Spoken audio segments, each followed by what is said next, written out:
Transfert d'énergie capacitif et résistif à haute fréquence. Si vous êtes sur un transfert d'énergie à haute fréquence, il vous faut donc deux électrodes qui vont être apposées sur le patient.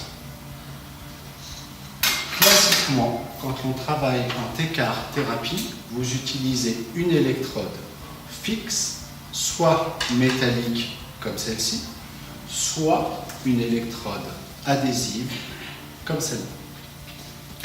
Cette électrode-là, quand vous êtes avec votre patient, vous devez avoir un maximum de surface à poser sur le patient.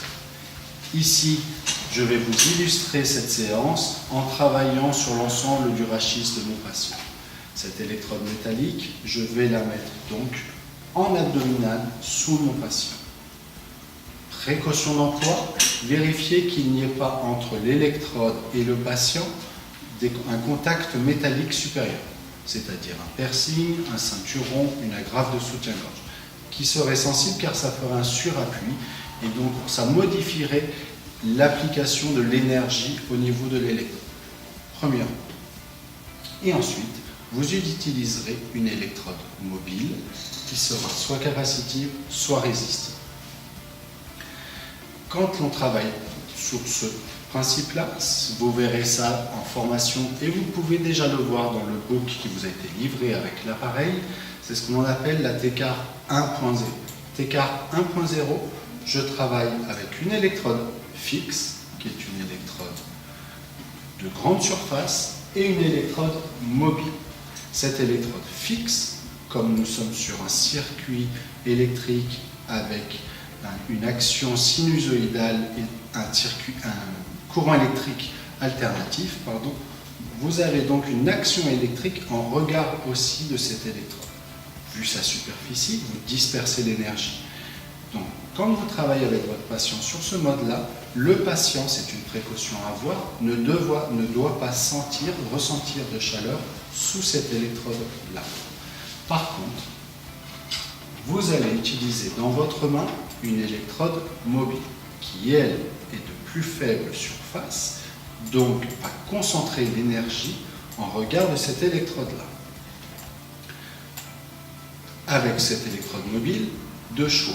Soit une électrode capacitive, soit une électrode résistive.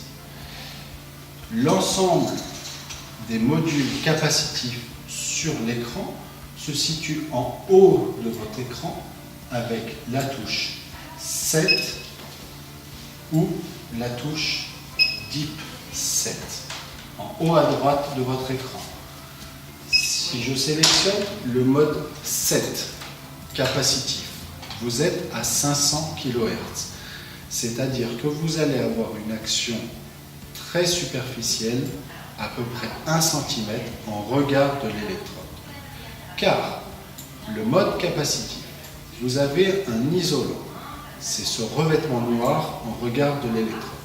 Et cet isolant va induire un microchamp en regard de l'électrode. Donc, nous allons avoir une sélection prédisposée des tissus superficiels et locaux en regard de l'électrode.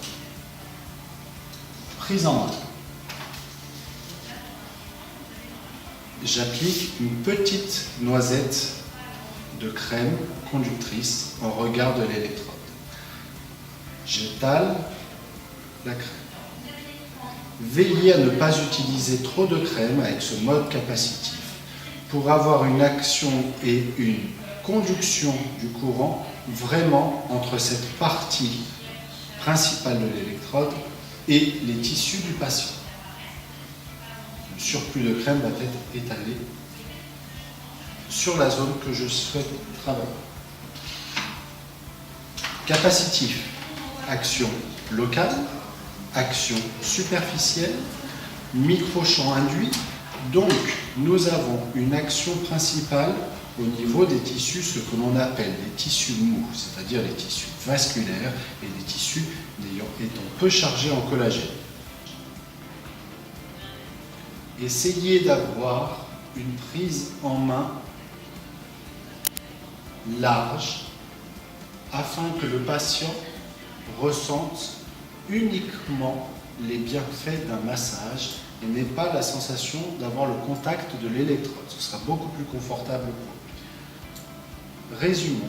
Mode capacitif, action locale, action superficielle, action vasculaire au niveau des tissus. Action associée à du massage. Objectif, lancer la vascularisation sur la zone que je veux travailler. Commencer le relâchement musculaire en regard d'une lésion, exemple articulaire, ici sur les dorsales moyennes, de mon patient. Vous voyez, j'ai mis très peu de crème. Si vous sentez que ça accroche pendant le massage, comme tout type de massage, n'hésitez pas à rajouter un petit peu de crème.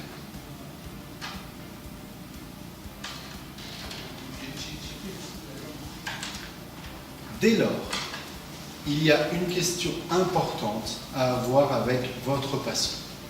C'est le retour de sa sensation de chaleur. Car plus vous mettrez de puissance, plus il va y avoir une action de diathermie au niveau des tissus. La diathermie, c'est une chaleur provoquée par l'action au niveau tissulaire. Cette diathermie, c'est important que le patient vous dise ce que lui ressent. Vous, entre les doigts, vous avez le ressenti de chaleur. Mais ce qui compte, c'est le ressenti du patient, puisque ce sont ses propres tissus qui provoquent cette chaleur. Demandez à votre patient ce qu'il ressent.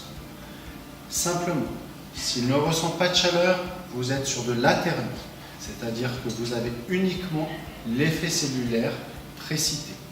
Si le patient ressent une petite chaleur confortable, légère, douce, sensible au contact que vous auriez si vous faisiez un massage à crème neutre, cela signifie que vous commencez à relancer la vascularisation, la vasodilatation au niveau des capillaires.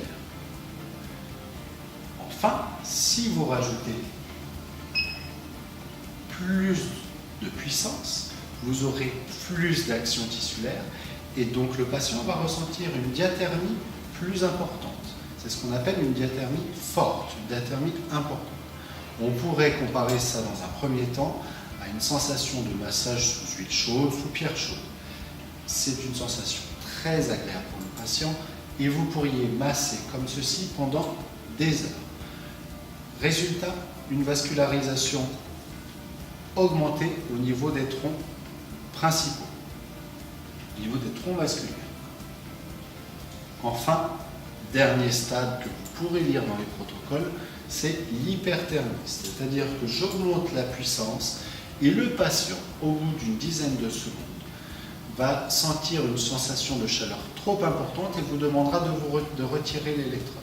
C'est ce qu'on appelle de l'hyperthermie, qui est intéressant quand vous avez des grosses fibroses, quand vous êtes sur de l'arthrose ou sur des tissus fortement dévascularisés. Vous reverrez ça dans les protocoles spécifiques, exemple de la tendinopathie, où on va cibler plus principalement au niveau de l'anthèse.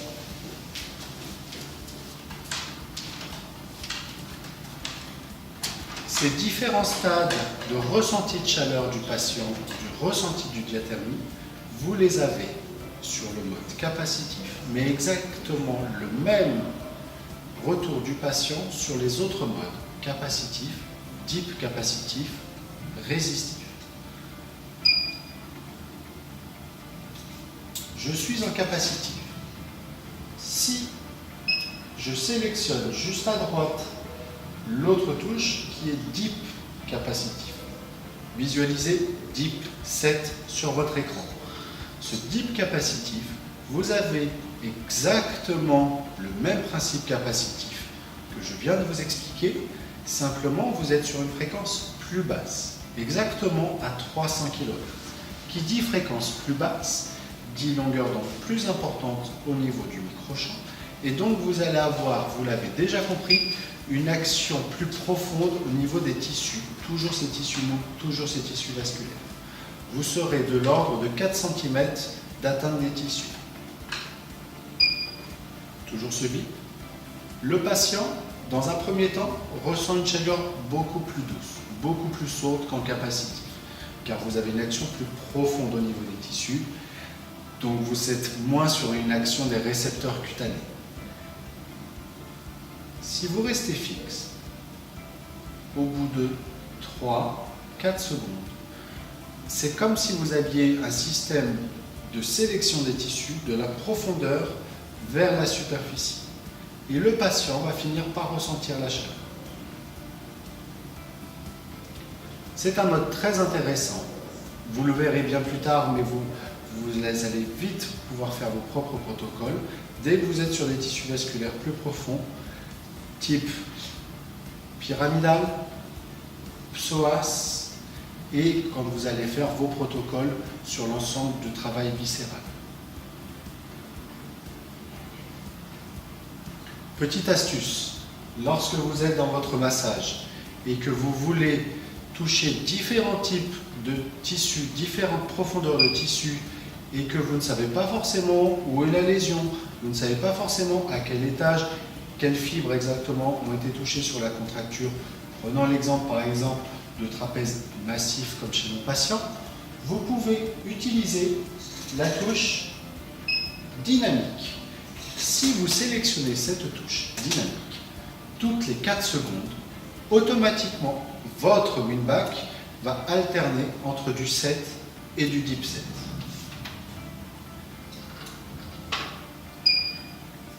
J'applique l'électrode, vous avez entendu comme moi le bip qui vous permet de vérifier le bon contact de l'électrode. Vous vérifiez que la minuterie tourne, il n'y a aucun souci. Vous avez mis un petit peu de crème, vous pouvez avoir une prise large au niveau de votre massage et toutes les 4 secondes, l'appareil automatiquement va basculer entre du set et du deep set. Ce qui vous permet d'avoir un massage complètement autonome de votre part, complètement intuitif, sans avoir, vous, au préalable, à vous poser la question si vous êtes sur une atteinte plus profonde ou plus superficielle. L'appareil va automatiquement balayer l'ensemble des profondeurs. Résultat, gain de temps pour vous. Plus efficace, plus confortable. Maintenant, le mode résistant. Dans l'ensemble des protocoles, vous verrez, nous commençons toujours par une prise en main du patient avec les électrodes capacitifs et après, nous travaillons avec le mode résistif. Qu'est-ce que le mode résistif? Le mode résistif est simplifié par une électrode qui est complètement métallique. Cette électrode métallique, n'ayant pas d'isolant, vous allez avoir une action directe du courant entre les deux électrodes. Rappelez-vous toujours, cette électrode ici, soit adhésive, soit la grande plaque métallique qui est l'électrode fixe, et cette électrode résistive. Pourquoi résistive? Nous allons ici reprendre, très schématiquement, une vieille loi de l'électricité qui vous dit que plus un conducteur est résistant, plus il va dégager de chaleur. Ici, le conducteur au courant entre mes deux électrodes, ça va être l'ensemble des tissus compris entre les deux électrodes. C'est-à-dire, je sélectionne le mode résistif. En haut de votre écran à gauche, la touche RET.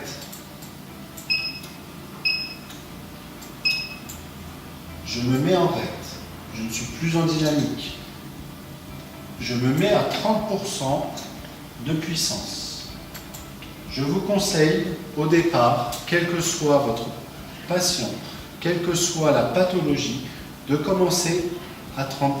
Et en fonction du ressenti de patient, la diathermie que l'on a expliqué, vous ajustez la puissance en fonction de la vascularisation ou non que vous recherchez en fonction de votre bilan. Mode résistif. Quand j'applique l'électrode, vous avez toujours ce bip et vous avez une action diffuse entre les deux électrodes. Ici, mon électrode résistive, mobile, et l'électrode de retour en abdominal sur mon patient, cette grande électrode fixe et métallique. Plusieurs cas de figure. Nous avons vu que nous allons travailler en fonction de la résistance des tissus. Et plus un tissu est résistant, sous l'influence de la haute fréquence en résistif, plus il aura tendance à dégager de la diathermie et de la chaleur. Si je ne fais rien, que je pose uniquement mes 2 électrodes, quel facteur va pouvoir augmenter la résistance de mes tissus? Un facteur histologique, c'est-à-dire plus mes tissus vont être durs, plus ils vont être chargés en collagène, plus il va y avoir de diathermie. Naturellement, si je reste comme ça et que je ne fais rien, mon patient va ressentir une chaleur sur l'ensemble de son tissu ostéo-articulaire, os, tendons, capsules, beaucoup plus chargé en collagène qu'un vaisseau lymphatique par exemple. Deuxième cas de figure. Sur mon trajet, j'ai une lésion. Prenons la lésion la plus simple du monde pour nous, masseurs kinésithérapeutes. Une contracture. Si j'ai une contracture sur mon trajet, cette contracture aura tendance à augmenter la résistance de mes fibres musculaires et naturellement, la Wim-Back thérapie vous permet d'avoir une vascularisation ciblée sur cette contracture. Mais, vous le savez très bien, la T-CAR thérapie est associée à des techniques manuelles. Donc, avec ce mode résistif, si je masse mon patient, si je mobilise mon patient, si je fais des étirements au niveau des tissus compris entre mes 2 électrodes, si je demande à mon patient de travailler en tenue relâchée, en contracté relâché, en excentrique, toutes les techniques manuelles qui sont à votre portée ont une action d'augmentation de la résistance à l'instant T sur les tissus que vous touchez. C'est pour ça que le mode résistif est dédié à l'ensemble de votre technique, de votre expertise manuelle. Lorsque je le masse, je comprime des tissus. À l'instant T, j'ai une augmentation de la résistance par massage de mes fibres musculaires. Je vais donc avoir une diathermie ciblée et une vascularisation ciblée sur les tissus que je suis en train de travailler. Voilà le mode résistif. Avec ce mode résistif, vous comprenez donc que toutes vos techniques manuelles sont ouvertes. Vous pouvez travailler, bien évidemment, puisque la puissance de l'appareil est largement suffisante, sur un travail polyarticulaire. J'applique l'électrode au niveau du coude de mon patient. Je peux mobiliser l'ensemble de sa ceinture scapulaire. Je vais avoir une action ciblée des tissus en mouvement. Voici le mode résistif. Dernier attrait, et pas des moindres, du mode résistif, vous pouvez utiliser une technique qui s'appelle la technique Maybach. Je vais prendre mon électrode. Je mets un petit peu de crème sur l'électrode. J'ai donc de la crème sur mes autres doigts. Je vais verrouiller l'électrode au niveau de ma main face dorsale. Que se passe-t-il? J'ai donc mes mains qui deviennent, mes doigts, qui deviennent le prolongement de mon électrode. Et dès que je vais me mettre en contact avec le patient, vous avez votre électrode, ici, ce sont vos doigts. Ce qui vous permet d'avoir un massage direct sur votre patient avec vos doigts qui émettent et qui conduisent le courant, et vos doigts vous permettent d'avoir des doigts d'écoute en même temps.